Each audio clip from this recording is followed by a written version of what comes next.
आप करते होगे काफ़ी जगह पे ऑनलाइन पेमेंट, फ़ोन पे से, गूगल पे से, अमेजॉन पे से, भीम यूपीआई से, काफ़ी सारे भीम यूपीआई ऐप्स अवेलेबल है जहां से आप पेमेंट करते हो।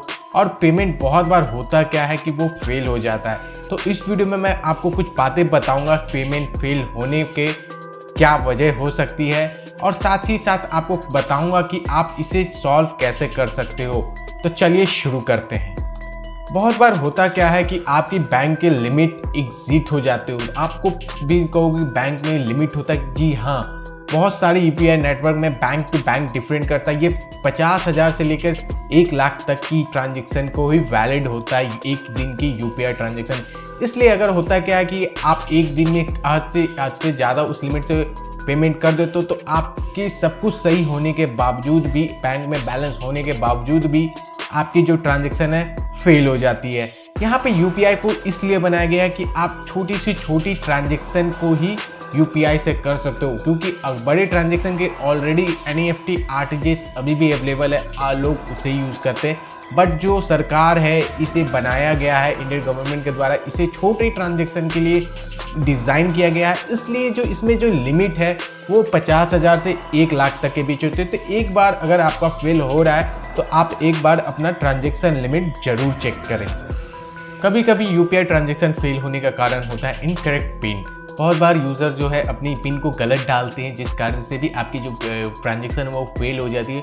तो उस कंडीशन में भी आपको अपना पिन चेक कर लेना है। अगर आप चेक भूल जाते हो तो आप उसे फॉरगेट के थ्रू फॉरगेट करके भी आप उसे रिकवर कर सकते हो। सबसे ज़्यादा जो कॉमन प्रॉब्लम आता है वो है ट्रांजेक्शन पैडिंग। आपने एक चुपचाप फ़ोन ऑन किया, स्कैनर स्कैन किया, पे अमाउंट डाला, पिन डाला, ओके कर दिया, बट वहाँ पर जो आपकी ट्रांजेक्शन वो पेंडिंग लिखाती है और उस जो सामने वाले के पे पैसा पहुँचता नहीं।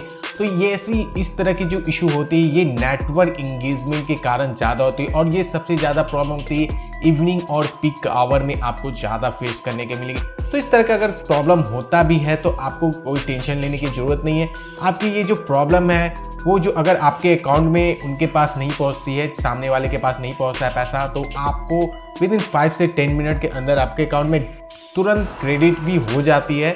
और अगर उनके अकाउंट में चली जाती है तो वहाँ पर पेंडिंग की जगह पर सक्सेस भी लिखा जाता है। लेकिन मोस्ट ऑफ द केसेस में अगर 5 मिनट के अंदर वो पेंडिंग ट्रांजेक्शन क्लियर नहीं होता है तो वो आपके अकाउंट में ही वापस आ जाती है। अगर फिर भी आपका ये 5 से 10 मिनट के अंदर ये प्रॉब्लम सॉल्व नहीं होता है तो आप 24 आवर्स वेट करें, ये ऑटोमेटिक आपके अकाउंट में क्रेडिट हो जाती है। बट एक बार जो है अपने जिनको पेमेंट किया उनके पास भी चेक कर लें कि कहें कि उनके अकाउंट में कहीं क्रेडिट तो नहीं हो गया। अगर क्रेडिट हो जाता है तो आपकी पेंडिंग जो पेमेंट है वो कंफर्म हो जाएगी कुछ देर के बाद।